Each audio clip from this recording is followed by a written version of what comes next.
Hey guys, what's up? Okay, so today I'm going to show you guys some tricks and some techniques on how to get your drops to sound a little bit bigger, to fill up more of the room. Yes, I know, I got headphones on, but this way I can hear what I'm doing for you guys. Okay, anyways, rule of thumb, do not mix with headphones. I mean, do not even attempt to EQ with headphones. Get yourself a pair of really good studio monitors. Right now I'm using Samsung's Resolve SE. Really good. Actually, I recommend getting them. They're relatively not too expensive. I think I paid $500 for the set of mine. Seconds, most of you guys are already aware that try to make sure none of your sounds go into the red line. Always a bad idea. Always, always, always. Alright, now that being said, I have just preloaded some of the drop work that I've done on my latest track. Check it out. It's Move Those Feet. It's on my page. Alright, so let's get into it. Okay, so the first thing you're going to want to do is either come up with a drop or a melody and get a kick. And your kick, you always want it to be in the same key. Yes, it matters. If it's not in the same key, you're going to notice it's not going to punch through nicely. It's kind of hide behind a little bit, and you're going to try too much to tweak to put it in. So I recommend always using the same key and always EQ it. Now that being said, I'll show you kind of what we're working on, and then you're going to see how we're going to build this up to a bigger sound. So the sound drop that we got right now, it's just simple. It's this right here.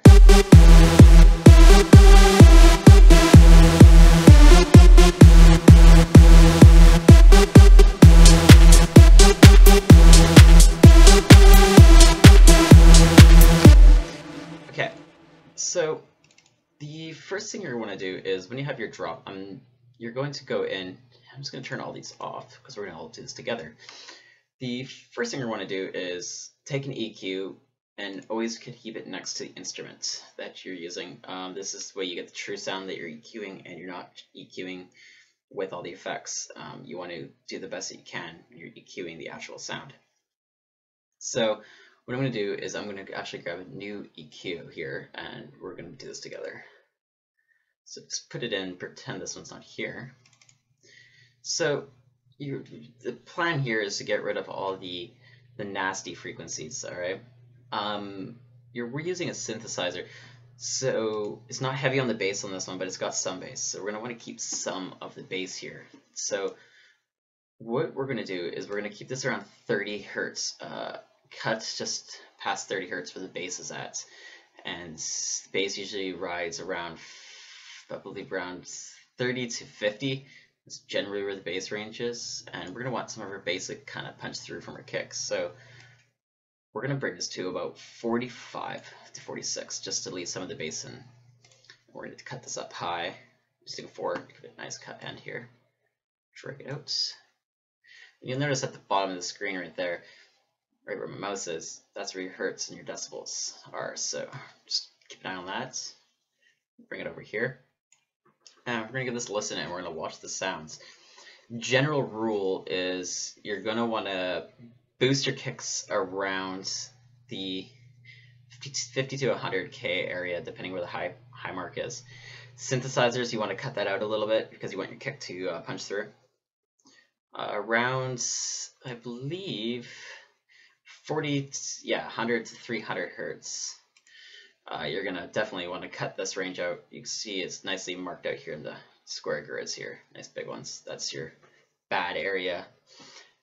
Between 800 hertz to 5000 kilohertz, you're going to want to cut that range out as well, just a little bit. And depending on the sounds, you're going to want to boost up between 8000 hertz, 5000 and 8000 hertz, and then cut some of the highs out as well. To do this, you'll see right now, and pay attention to what I'm cutting out, and I'll try to explain as I go. So what I'm going to do is we're going to play this.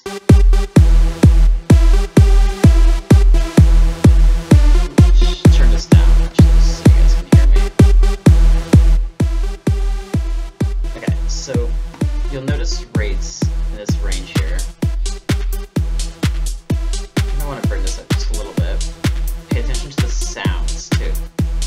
Right here there's where your high peak is, in that range. So from that range area, I'm just gonna actually get rid of those hats, just because it's not liking my computer. Alright. So your kick is gonna fall right around here, between your 40 to your 100 hertz. So I'm going to bring my low end out a little bit. I'm gonna cut the range from 100 to 300 here. I'm gonna add in another one. Like this. 5 here. Let's back up. Pay attention to the sounds and what you're EQing.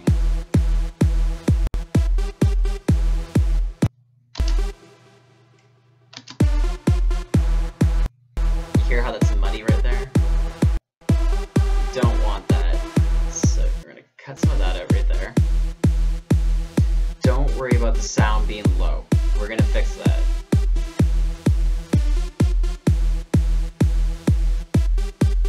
Now I'm going to bring in another EQ with the mouthpiece.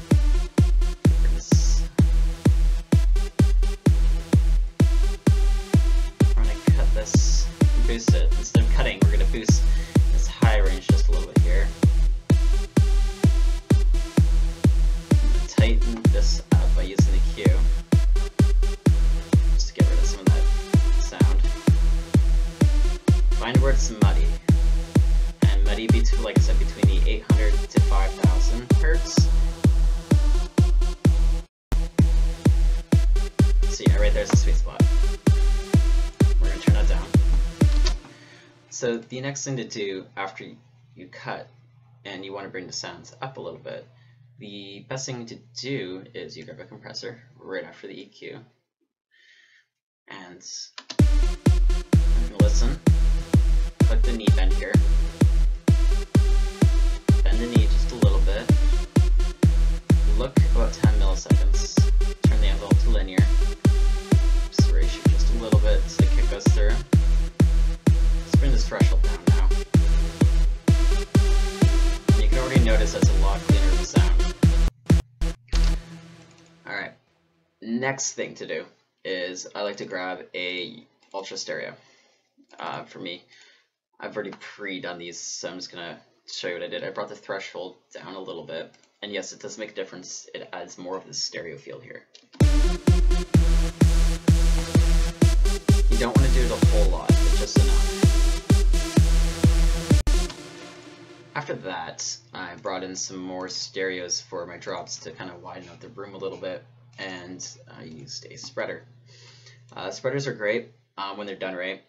I have my spreader set for a different kind of way than I would normally do, because I'm going to multi-layer this, but I'm not going to layer on top of layers. I'm going to show you kind of a technique if you want to layer on what you could do to fill out these rooms, and it actually does really help to bring out a lot of sounds. So after that, I always have these. These are your stereo imaging regions. Most of your main drops and your big drops are going to want to be really filling out this room, and your kicks are always going to be in the middle with your bass, and your little claps and your hats are always in this region right here. Okay, so a good technique on multi-layering is I'm going to just duplicate this here, and you're going to see why. Now, this is the wrong way. The wrong way would be to automatically have everything the same, just like this. You're not changing the field of your synthesizers. They're all coming in the same spot, and which will be in the middle of the room kind of idea. So that being said, it's going to make everything really muddy, and it's going to be a real pain in the ass EQ. You're not going to get a big sound like you want. And I noticed that to be the case with a lot of tracks. And I got a 10-minute timer, so I'm just going to pause. Okay, so the stereo region here, what we're working in is this. Pretend this is the room, and you want to fill out the room with as most sound as possible. But you always want your kicks to be center focused. Now the kicks are always center focused because that is mostly where the main punch is going to be derived from, is the center. And then you're going to have your synths and your energy moving particles on the outsides and around your synthesizers. So to better explain this, now that I duplicated things here, just like I duplicated 1 and 2, and I'm going to duplicate it again in 3. Generally, the third one is going to be a different sound, not the same sound, so keep that in mind. You'll have one down here, it'll be a different sound. Okay, so now that we got 2 layers of the same sound, we're going to give it to listen the first way, the bad way, the wrong way, and then we're going to show you the second way, what I find to be the right way of layering, especially if it's the same notes. So the first way will be like this.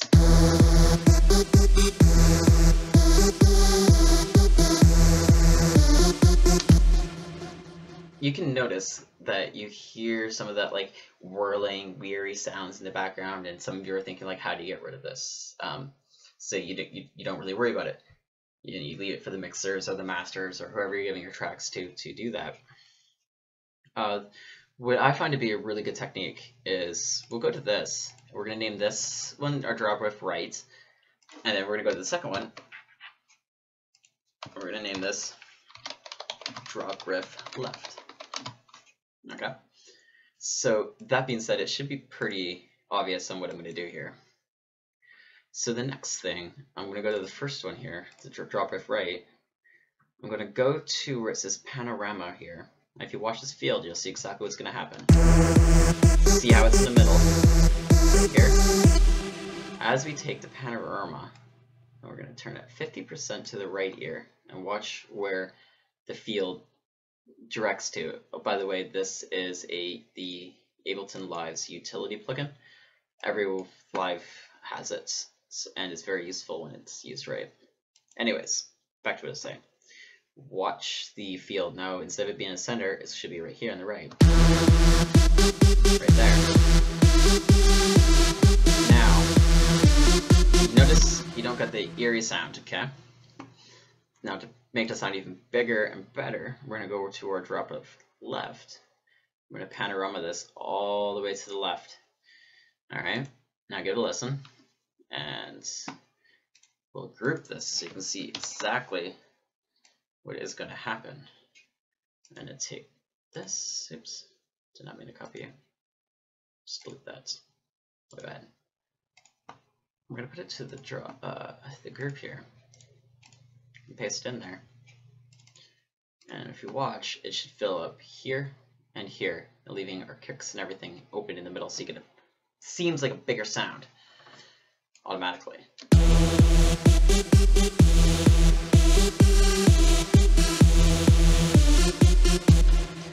You'll notice by doing that, you don't get the whirly, eerie sound that you would get from when 2 tones of the same level are clashing, like the same notes. Because if you have a C2 note and another C2 note underneath of it at the same frequency levels, they're going to interact with each other, and by interacting with each other, the sounds are going to clash. And when you're EQing those sounds, you're going to be EQing parts that you don't need to get rid of, that are actually going to make your sound worse than actually sound better, which is, I find, really helpful, and I mean, it works out great. Now, you notice obviously that you want your kicks and your basses to be in mono, so you're going to want to take your stereos here, your higher ends, and your synthesizers, and we're just going to turn this up to about 130%. Not a whole lot, just down here, by the way, in the utility, just 130%. And same on the left, 130%. And we'll give it a listen again, and we'll see what it sounds like.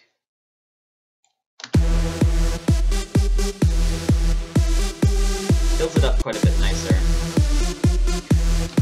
Now, the spreader, what I was trying to show you is, we'll go to the left ear, unfortunately, because I don't have it groups. Actually, I'll turn this off and I'll show you. Let's go to the group, go to the spreader, we'll copy this, paste it here. It's like this. Okay, so we're going to open up our spread here and pretend this is just regular. And we're going to just adjust these levels, and you're going to listen, and you're going to hear how the sound just really changes just by adding spreading. And you got to really pay attention with your ears when you're using your studio monitors, because your ears will tell you what is right and what is wrong. Especially when you're doing this, it's just the biggest pain, but it's very beneficial to go through all this. Okay, should probably turn this down. master is probably way too loud. Yeah. Okay. Okay, so really pay attention to what I'm going to do here. The width is the sound level at the bottom on how much is going to come out at once. So imagine this as your stage, the sides of the stage, the left and the right side of the stage, and then the back sides of the stage. Just picture it as that, and then your hertz here, your 8,000 range, 2,000 range, 512, 128, and 320. Okay, so you are going to want to cut again, like the certain range bands, like you're EQing. So we'll give it a listen. We'll bring the width up, obviously, fill it out. Just mess around with these. May not really notice the difference, but pay attention and you will. Okay, so we're gonna bring our spread. We're gonna widen it out.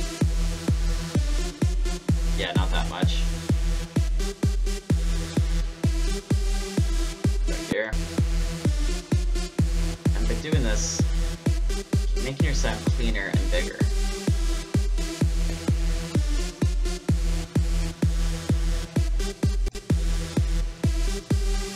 Just like this. You can really notice when I start moving this around how the sound just changes. So we're going to just bring this down a little bit to the 128. And we're going to give it one sweep now. Give it like 10 sweeps.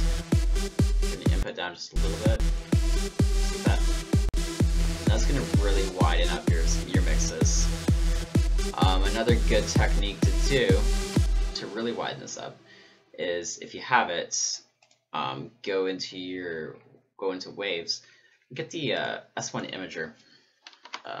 Very, very useful to make everything wider. If you're going to do this on the master, be very careful because it can fuck up your whole track. I'm going to do it on the master anyway, because I kind of know what I'm doing with this. But if you're not too sure, just go and put it on your individual ones. It does help. Bring your wideness all the way up. See, it's very mono without it. We're just going to widen it up a bit.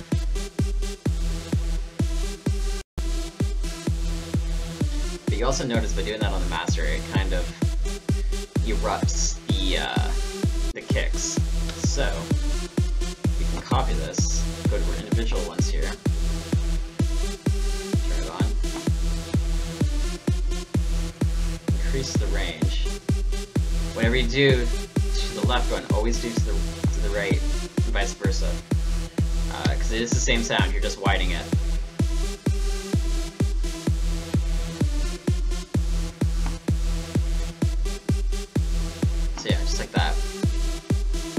Now, you could have a third synthesizer on this and have like some wicked melody riff going on top of it. What I like to do, anyways, it's really helpful, and it brings out a lot of sounds in your tracks.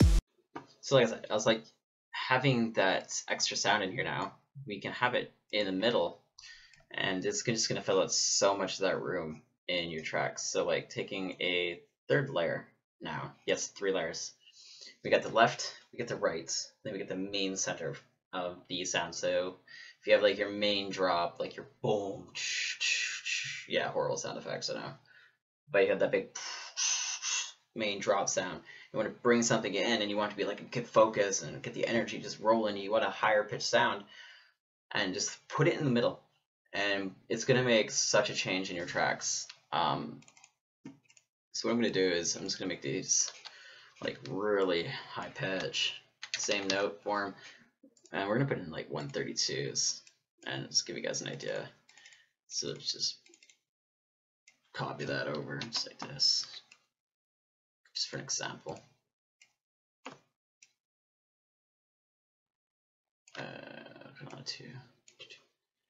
Just like that. Okay, so we're just going to use this as an example. Remember, this isn't even perfect.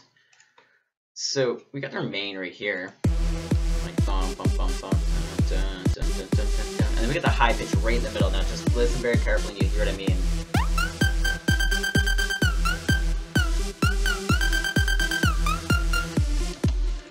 bad sound, but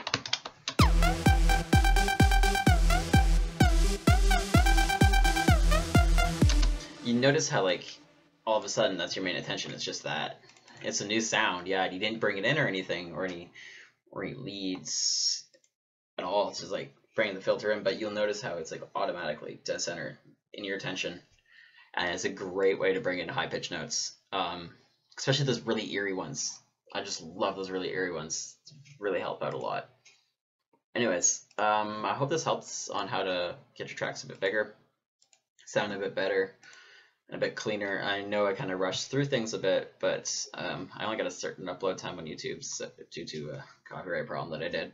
It's one of my tracks, but I'm sorting that out right now. I mean, I just used a video clip, kind of figured that out. Shouldn't do that. But yeah, like and subscribe my page, and I usually do post pretty frequently on instructional videos and everything. Check out my Facebook. My Facebook page is j-tech-music. There is a plugin deal coming in, well, for you guys with kicks and stuff that I'm going to be doing. I'm going to do a pack of 1,000 kicks.